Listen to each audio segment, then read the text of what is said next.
110 പെൺകുട്ടികൾക്ക് വിവാഹ സഹായവുമായി 1.40 കോടി രൂപയും വിവാഹ പുടവയും സമ്മാനിച്ച് ഓർത്തഡോക്സ് സഭ.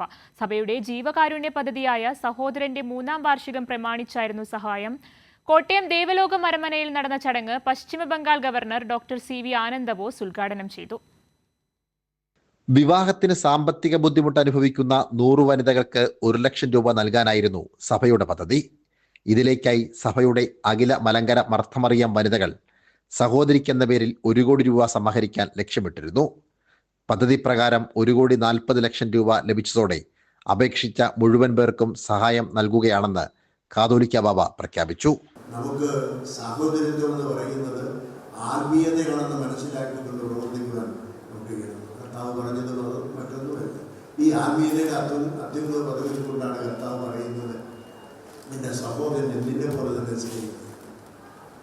സഹോദരനെ നിന്നെ പോലെ തന്നെ സ്നേഹിക്കുക എന്ന് പറയുന്നത് സകല ന്യായപ്രമാണം അടങ്ങിയിരിക്കുന്നു എന്നാണ് പരിശുദ്ധനായ പൗലോസ് ഗലാത്യ ലേഖനത്തിൽ നിന്ന് ഓർമ്മിപ്പിക്കുന്നത്. അപ്പോൾ brotherhood is the sum total of spirituality എന്ന് പറയുക. പദ്ധതി മാതൃകാപരമെന്ന് ചടങ്ങ് ഉദ്ഘാടനം ചെയ്ത പശ്ചിമ ബംഗാൾ ഗവർണർ സി.വി. ആനന്ദ ബോസ്. ആരാണ് സ്വർഗത്തിലെ പ്രമാണി? ദൈവത്തിന് ഏറ്റവും ഇഷ്ടപ്പെട്ടത്. അവിടെ ഒരു കൊച്ചുകുട്ടി വന്നു, അവൻ മടിയിലെടുത്ത് തലയിടിച്ചുകൊണ്ട് യേശുദേവൻ പറഞ്ഞു, ആരാണോ ഇവനെപ്പോലെ നിഷ്കളങ്കൻ അവനാണ് സ്വർഗത്തിലെ പ്രമാണി.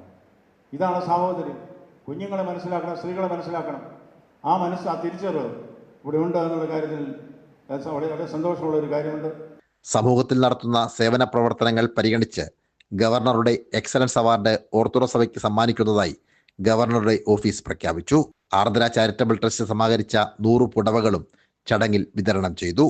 സാംജിത് ആർപ്പൂക്കരയ്ക്കൊപ്പം സനോജ് സുരേന്ദ്രൻ, കൈരളി ന്യൂസ്, കോട്ടയം.